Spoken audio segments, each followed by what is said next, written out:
Because I think it's silly not to talk to people. I think whether we agree or not, right? That has nothing to do with it. You know, it's like, this is what it's all about. Let's talk about it. Let's debate. Imagine being one of the most influential figures in entertainment, only to suddenly find yourself excluded from all the important conversations. Classic, right? Well, that's exactly the reality Ice Cube is living, and of course, he's not keeping quiet about it. In this video, we'll dive into why Ice Cube is calling out Oprah Winfrey for blacklisting him, and why standing up for independent thought has become a revolutionary act in today's culture. You know, some platforms will not have me on. Why? They don't like that I'm, you know, an independent thinker. I'm not part of the herd. I'm not part of the go along to get along gang, so to speak. So, you know, I'm an outsider. And so, you know, I'm not part of the club. So I have to go places for one, that I'm welcome.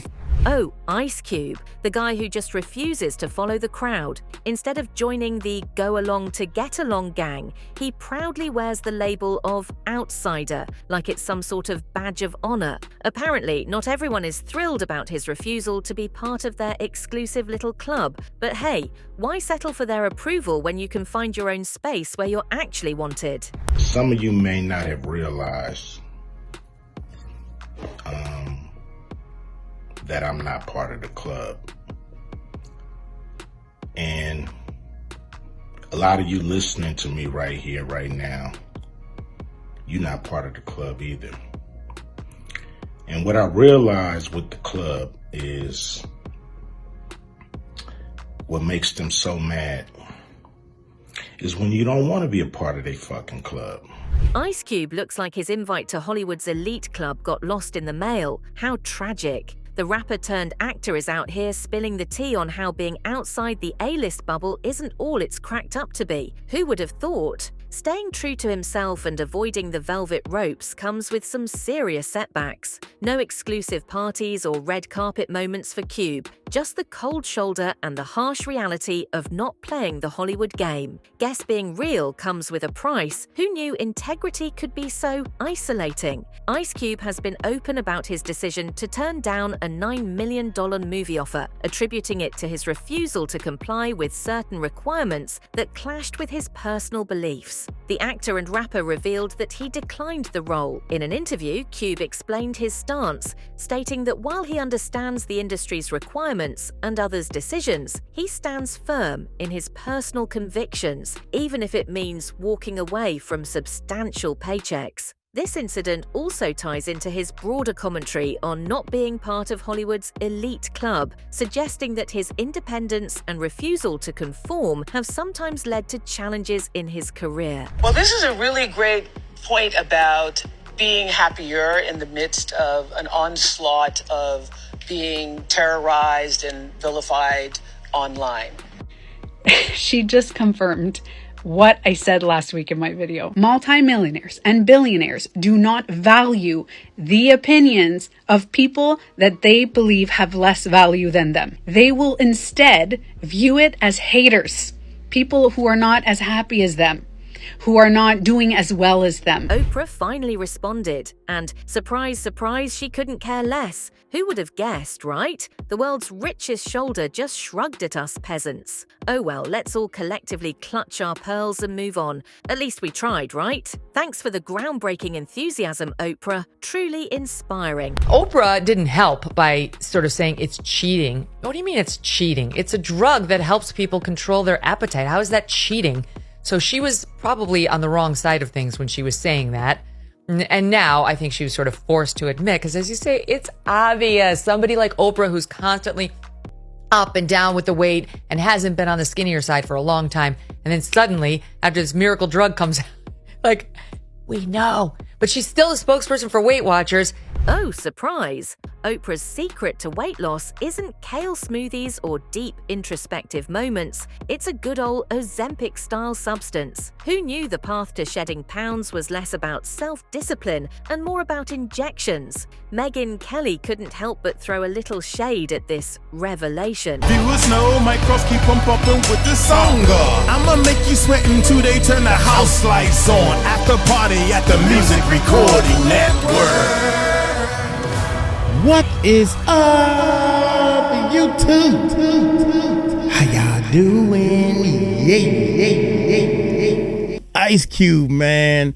Hey, one thing about Ice Cube, man, straight up, man, from day one, dog.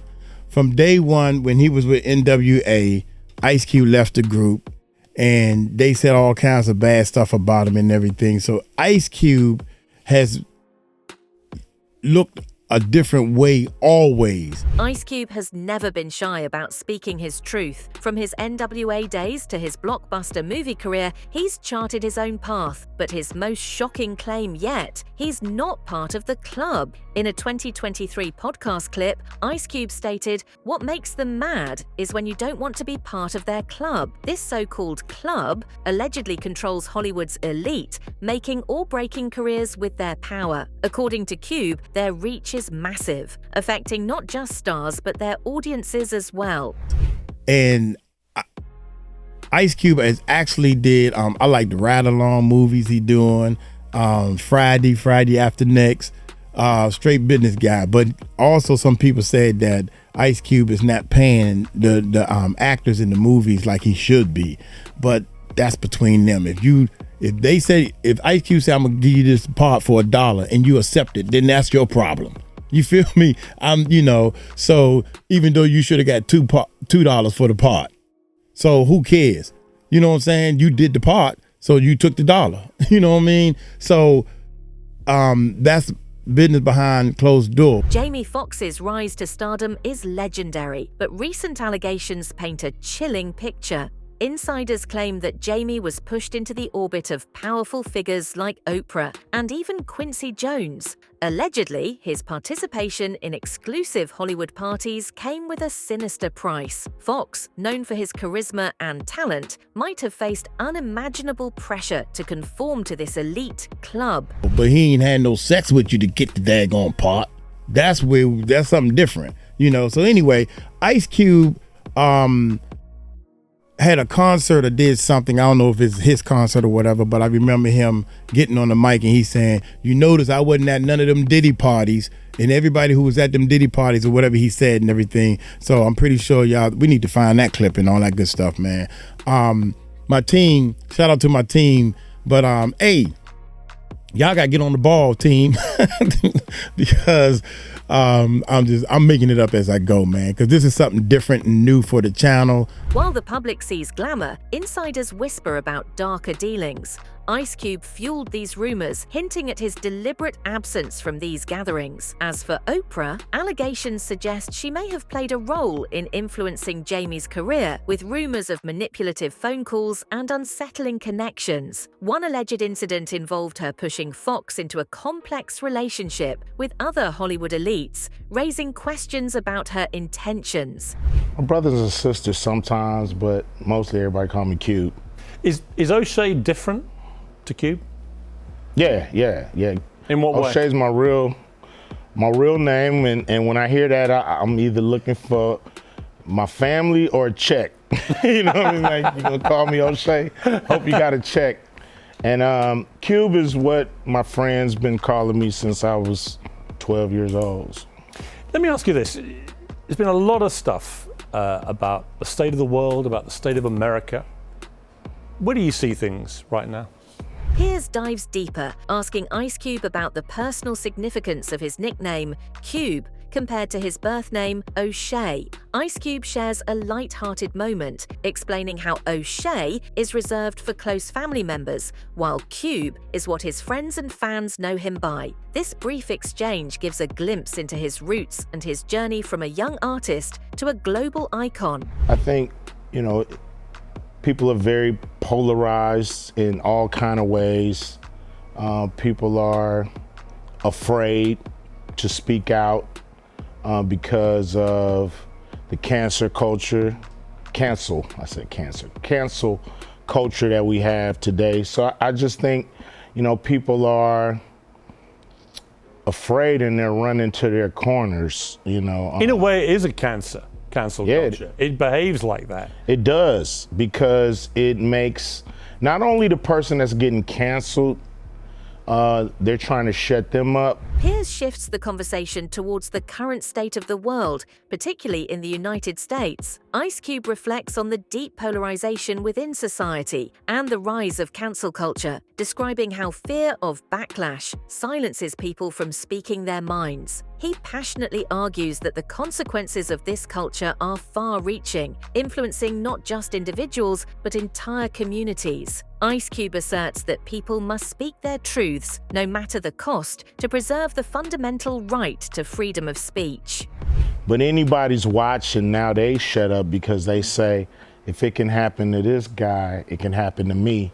So by smashing somebody who says something that you might not like and canceling them, it actually reverberates throughout the whole community, and everybody now is watching what they say all the time. Well, see, what's the answer to this? Because I think it's crazy that in a democracy like the United States, like the United Kingdom, that people are too frightened to speak their mind, to say what they think. What do we do about this? I think you say what you want to say, and to hell with the consequences.